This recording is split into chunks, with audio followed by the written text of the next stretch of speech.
Alors, bonjour. On a vu la semaine passée la foi, justement, comme une vie. La foi chrétienne, c'est un attachement au Christ. Alors, c'est très simple. Ce qui différencie les chrétiens des autres croyants, c'est que nous sommes attachés à Jésus. Et cet attachement au Christ nous rend semblables à lui, ce qui fait qu'on communie à ses souffrances pour pouvoir parvenir à communier à sa résurrection. Alors, c'est pour ça que les chrétiens ont souvent, normalement, ça devrait être comme ça en tout cas, hein? On est joyeux, on est toujours en fête. C'est ce que vous voulez, on est sauvé. Le Christ est ressuscité et il nous a préparé une place. En s'attachant à lui, il nous lève du tombeau. Il nous prend avec lui. Il nous relève. C'est ça que ça veut dire, ressusciter, c'est lever, relever. Alors, on en a parlé la semaine passée, puis on a parlé comment la foi est importante pour Jésus, parce que comment les manques de foi le touchaient. Hein, les disciples d'Emmaüs, des fois, les cœurs lents à croire, ou bien Philippe, depuis si longtemps je suis avec toi, Philippe, tu ne me connais pas. Puis, par contre, sa mère Marie, hein, noce de Cana, faites tout ce qu'il vous dira. Et Jésus, une fois extraordinaire aussi, parce que sa mère s'est préservée aussi du péché. Sa mère qui est tout accueil, une femme de foi par excellence. Tu n'as pas de plus grande foi qu'en Marie. Marie et Joseph. Alors, Jésus, quand même, était à bonne école. Là, hein? La Sainte Famille, c'est une famille de foi, de fidélité, d'amour. Mais Jésus, c'est le Fils du Père. Une relation unique avec le Père qu'il l'appelle Abba, Papa chéri. Et souvent, Jésus va prendre du temps le soir ou le matin dans un lieu désert pour prier avant la mission. Si Jésus prie tant que ça, c'est parce qu'il en a besoin. Lui aussi, il veut être en relation avec le Père. Et nous, c'est la même chose. C'est pour ça que comme premier élément que je veux développer aujourd'hui, dynamique de la foi, c'est la foi un acte. C'est comme la prière. Parce que la foi abstraite ou la prière au niveau général, ça n'existe pas. Hein? Tu as des gens qui prient, tu as des gens qui croient. Si tu crois, c'est sûr que tu verras la gloire de Dieu. Mais si tu crois, tu pries, normalement. Si tu ne pries pas, ta foi ne sera pas tellement vive. La prière, c'est un peu le carburant de la foi. Ça va ensemble. Plus tu pries, plus tu crois. Plus tu crois, plus tu pries. Les deux, vraiment, se nourrissent mutuellement. Mais c'est un acte, croire. Et définir l'acte de foi, c'est très difficile parce que c'est un sujet pensant, qui est toi-même, qui croit. Un être libre. Le Christ nous le donne, le salut. Alors nous, ce qu'on a à faire, c'est un acte de foi où on accueille le salut, où on répond à ce salut-là. Alors c'est intéressant de voir que dans le symbole des apôtres, on commence par « je ». Le premier article de foi, dans le fond, c'est « je ». Je crois. Et c'est toi qui peux dire « je ». Un animal ne peut pas dire ça, il n'y a pas le langage pour ça. C'est un sujet pensant, un être libre.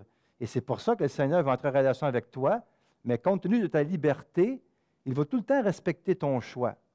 Et c'est pour ça qu'un cœur généreux, le Seigneur se laisse vaincre en générosité, et toi, ta générosité peut être très grande et ta foi, et le Seigneur le voit.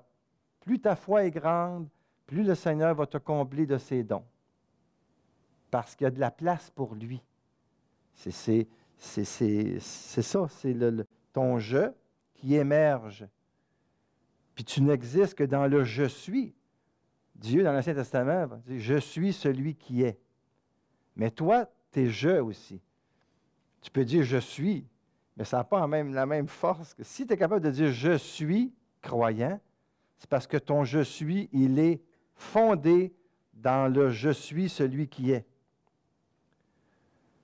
Notre foi, elle vient de Dieu. C'est un don. On verra ça plus tard. Alors, la connaissance de mon moi, de soi, de mon je, va m'aider à connaître aussi ce tu-là qui est l'autre. Parce que si je dis je crois, c'est parce qu'il y a un tu en qui je crois.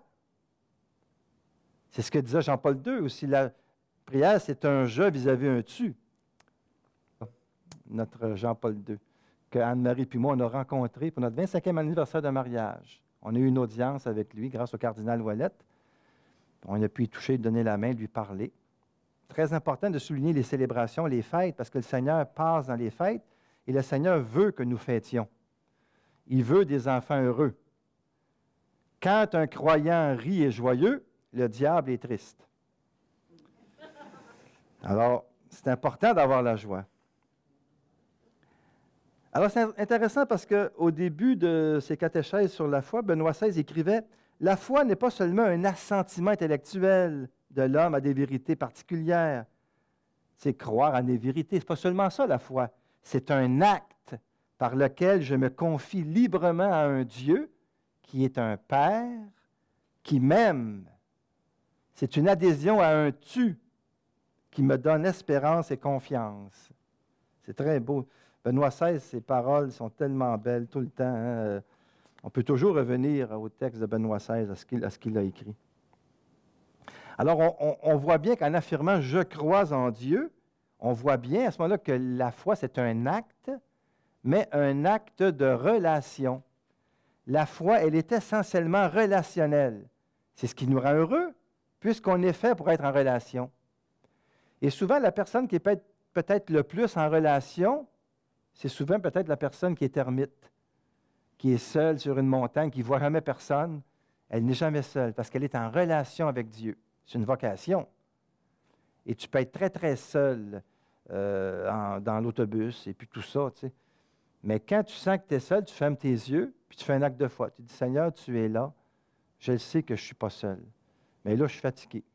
Mes hormones sont tout croches, j'ai mal dormi, ou je ne digère pas. Et, tu sais, bon. Mais tu es là. Tu es là. Seigneur, il est au-delà de nos hormones. Il est au-delà de ce que tu ressens. Il est au-delà des épreuves. Il est toujours là. Il est là. Toujours. Toujours. Mais ça, c'est la foi qui va te dire ça. C'est la foi qui va te dire, qui va adhérer à ça. Parce que la foi, c'est une adhérence. Comme les pneus d'hiver. Les pneus adhèrent à la neige. Des bons pneus, là. C'est pour ça qu'au Québec, c'est obligatoire, les pneus d'hiver, si tu veux. Bon. Mais la foi, c'est une adhérence au Christ. On adhère, on ne dérape pas. Ça mord. La foi, c'est Amen, c'est oui, j'adhère. On y va jusqu'au bout. On a besoin des hommes et des femmes de foi aujourd'hui qui savent où ils vont. Parce que le Christ nous montre le chemin. Il est lui-même le chemin. Alors, c'est pour ça que la foi de dire, mettons, qui est Dieu, la question de dire qui est Dieu, bien, je crois en qui, me renvoie aussi à qui suis-je moi, puis aussi à ma foi en moi. Le Seigneur veut que tu crois en toi. Le Seigneur veut que tu aies confiance en toi. Il veut que tu aies une belle estime de toi. C'est sûr que tu peux suivre des cours de psychologie, c'est pas mauvais tout ça, mais à un moment donné, l'estime de toi, c'est dans le Christ que tu vas l'avoir. C'est lui qui va te donner la confiance en toi aussi, par la confiance que tu as en lui.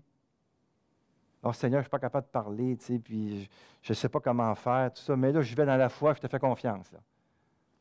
Là, tu peux y aller, puis ça ne marche pas en tout. Tu dis, en tout cas, Seigneur, j'ai fait mon possible. Des fois, tu y vas, puis ça va très bien.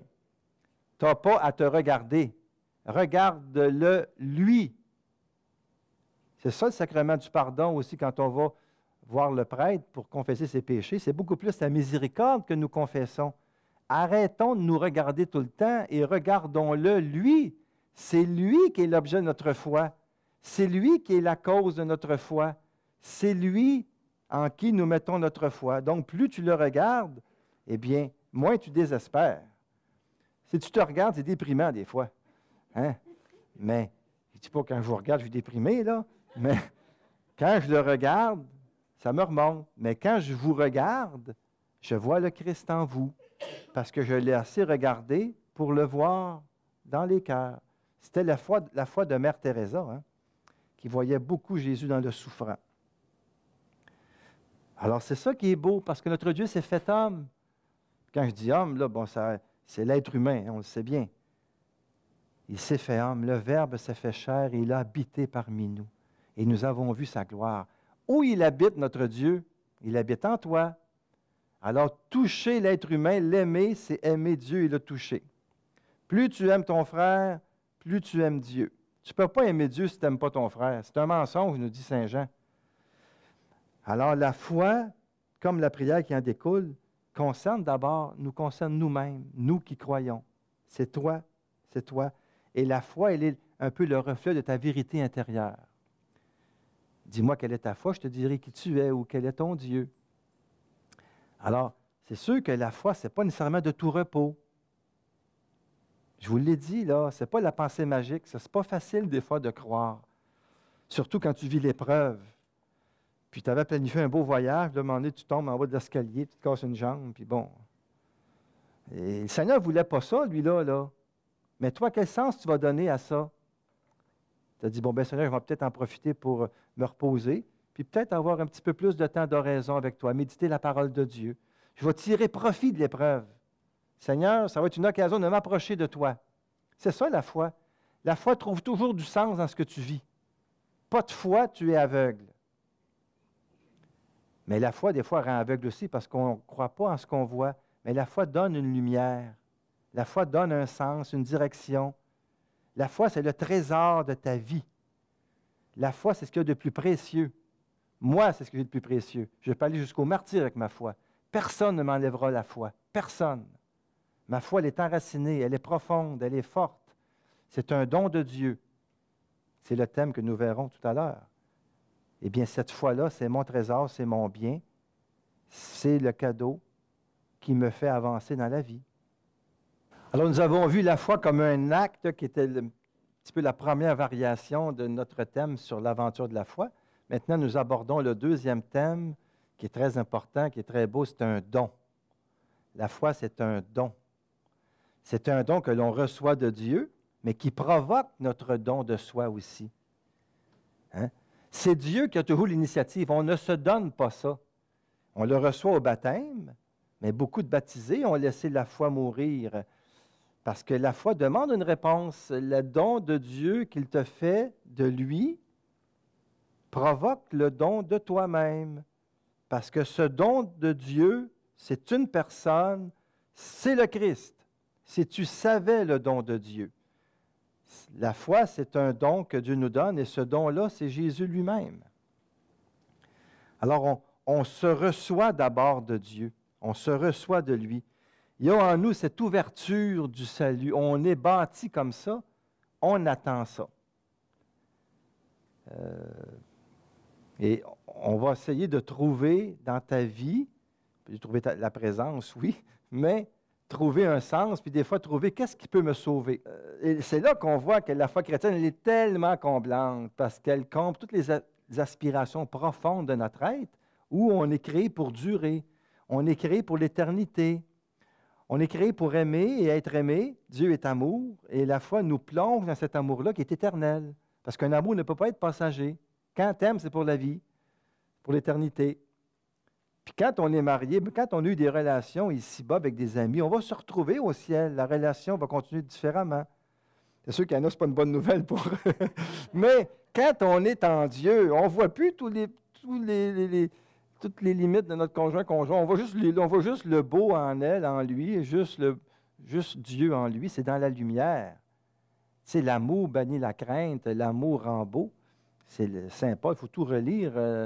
L'amour prend patience, ça, puis tout cet amour agapé qui est un amour de bonté, de miséricorde. Alors ça, c'est ça le don de Dieu. Alors c'est sûr, vous allez me dire, c'est bien beau ce que tu nous dis là, mais comment ça se fait qu'il y en a qui croient puis d'autres qui ne croient pas? C'est une grosse question que même dans nos familles, nos enfants, c'est pas pareil. On aimerait tout ça que tout le monde croit et que les religions chrétiennes, il y a quasiment 1 million de codes d'écoute, tout le monde croit puis que on veut se nourrir à la foi. Tu sais. Ça donne l'impression qu'on n'est vraiment pas nombreux. Hein? Un petit reste. C'est sûr que la foi, on ne peut pas l'évaluer. Ce n'est pas parce que les gens ne viennent pas à la messe qu'ils n'ont pas la foi. Là. On est étonné, beaucoup de gens prient dans leur cœur. Ça, ce n'est pas là la question. Mais des fois, on peut se sentir seul. Bien, il faut respecter le mystère de Dieu. Hein? Les voies de Dieu ne sont pas les nôtres. Qui suis-je, moi, pour dire qu'un tel n'a pas la foi? Je ne le sais pas. Et puis, la grâce, elle respecte la liberté de chacun. La grâce, elle épouse la nature. Si toi, tu dis oui, elle va t'inonder. La grâce, encore là, c'est Jésus. C'est quoi la grâce? C'est le don de Dieu. C'est quoi le don de Dieu? C'est le Christ. Dieu a tout donné. Dieu a tant aimé le monde qu'il nous a donné le Christ, afin que tout homme soit sauvé. C'est ça, la grâce. C'est ça la foi, c'est ça le don. Alors, on ne peut pas quantifier la grâce, on peut pas... tu ne peux pas aller chez le médecin, par exemple, et commencer par un appareil, comme ton taux de cholestérol, voir ton taux de foie. Hein? Peut-être ton taux de bile, si ton foie est correct. Mais la foi, ça ne se mesure pas. Il n'y a aucun appareil qui mesure la foi. Puis il n'y a pas d'injection non plus. La meilleure injection pour avoir la foi, c'est l'Eucharistie. C'est la prière. C'est Marie, le chapelet, surtout le sacrement du pardon, qui est un sacrement très fort, ça, pour retrouver la foi. Beaucoup de conversions, d'ailleurs, c'est suite au sacrement du pardon, la réconciliation. Là, c'est vraiment des doses homéopathiques très fortes, des injections directement divines du Père, des injections trinitaires. Hein. Et ça te rebooste, je dirais le Canadien, mais ça te booste l'enfant de Dieu en toi, c'est incroyable. Parce que tu es branché à la source, à la sève. C'est merveilleux. C'est merveilleux. Quand tu vis les sacrements, c'est sûr que ta foi augmente. C'est sûr que ta foi est plus vivante. C'est comme la prière aussi. Mais on n'a pas, nous, à juger les autres. Et on ne peut pas quantifier la grâce. Par contre, ça prend beaucoup d'humilité pour accueillir. Et c'est toute l'expérience de Charles de Foucault. Hein. Charles de Foucault, c'est suite au sacrement du pardon qu'il a retrouvé la foi. Mais avant ça, il disait, « Mon Dieu, si tu existes, révèle-toi à moi. » J'avais dit la même prière, moi, le 2 juin 1972, quand j'avais 20 ans, puis je m'en allais sur le pouce en Californie. C'est là ma conversion. J'ai dit oui au Seigneur. J'avais été pris par les polices aux États-Unis, puis je suis revenu à Drummondville, puis dans une communauté de jeunes, le soir, en disant « Trois, je vous salue Marie » à genoux, que j'ai basculé dans la joie. Je ne m'en suis jamais remis. J'ai été baptisé le 8 décembre aussi par ma mère qui m'avait confié à Marie. Mais à 20 ans, j'ai dit oui au Seigneur. Là, j'en ai 62. C'est une grâce. Je ne me suis pas donné ça, moi. Je suis un ressuscité. Je suis un ravi. Je suis véritablement béni par le Seigneur, comme mon épouse aussi, elle l'est. Alors, quand deux bénis se rencontrent, ça fait un couple vraiment lumineux. On ne se lance pas des fleurs. On n'attend pas après les autres. Je veux dire, on s'en lance eux autres mêmes des fleurs. Parce qu'on reconnaît ce qu'on vaut.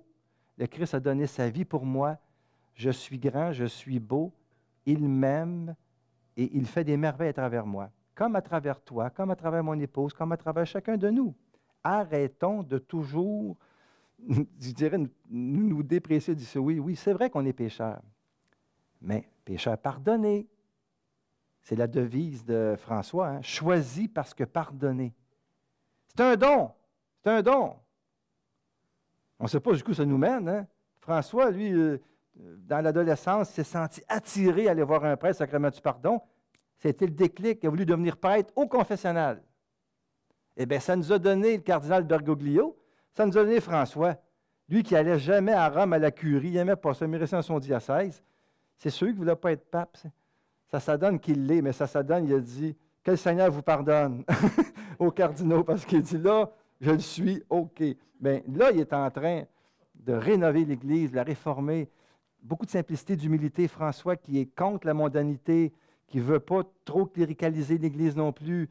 Il veut des évangélisateurs, des gens qui ont à cœur Jésus, qui vivent vraiment la joie de l'Évangile. C'est ça, sa dernière exhortation apostolique, la joie de l'Évangile. C'est ça, la foi. On les a, nos modèles. Mais dites-la, cette prière-là. Mon Dieu, si tu existes, révèle-toi à moi. Il va se révéler à vous. Il va se révéler à vous. La foi chrétienne, c'est un don de confiance en la parole du Fils.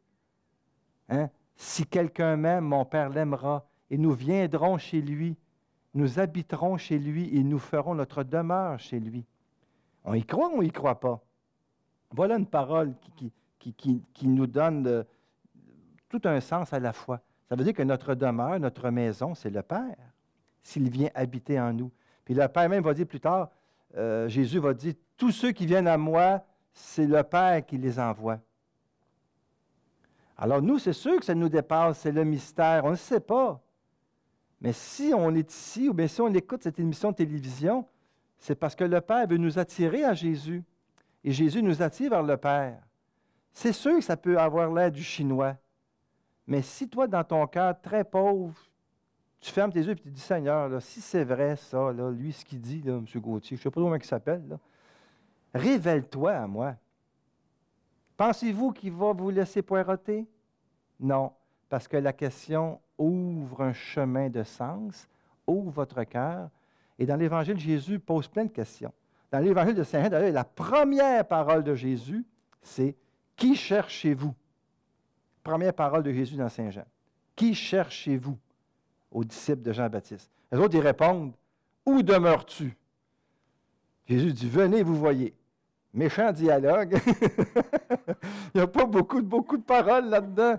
Ils se parlent par question, eux autres. Hein? Qui cherchez-vous? Où demeures-tu? Venez, vous verrez. C'est ça, la foi. Il aurait pu dire, ben là, wow, il faut que j'en parle à ma femme, puis à part de ça, nous autres, les filets, là, il faut les ramasser sur le bord de la grève. Laissant-là leur filet, le suivre. C'est radical. Raisonne pas trop, tu vas rester sur ton derrière pendant longtemps. Ça ne veut pas dire qu'il ne faut pas raisonner, là. C'est pas ça que je veux dire. Mais quand tu dis ton oui dans la foi, à un moment donné, il faut faire confiance. Notre Dieu est toujours un Dieu qui tient ses promesses. Ce n'est pas un Dieu qui va te faire niaiser, là. Hein? On y croit. Dieu, elle l'a dit, c'est un bon yard, mais c'est plus que ça. Dieu, c'est un amoureux. Il a soif de toi. Il veut se révéler à toi. Alors, c'est pour ça que c'est toute l'expérience de la miséricorde divine. Et le grand modèle de la foi va demeurer Abraham, qui est le modèle aussi des musulmans, le modèle des Juifs. Voilà un homme de foi qui a dit oui sans savoir où il s'en allait, hein? Et qui l'a cru, parce qu'il marchait en présence du Seigneur. Il dit, sois parfait et marche en ma présence. Abraham, c'est de lui qu'on découle, hein? Dans Genèse 12, hein?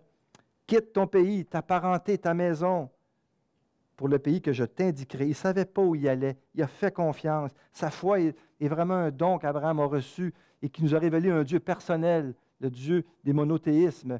La première révélation vraiment de ce Dieu-là, transcendant, personnel, qui t'aime, qui intervient dans ta vie, c'est Abraham qui nous le donne, de par sa conscience, son expérience de Dieu qu'il vit.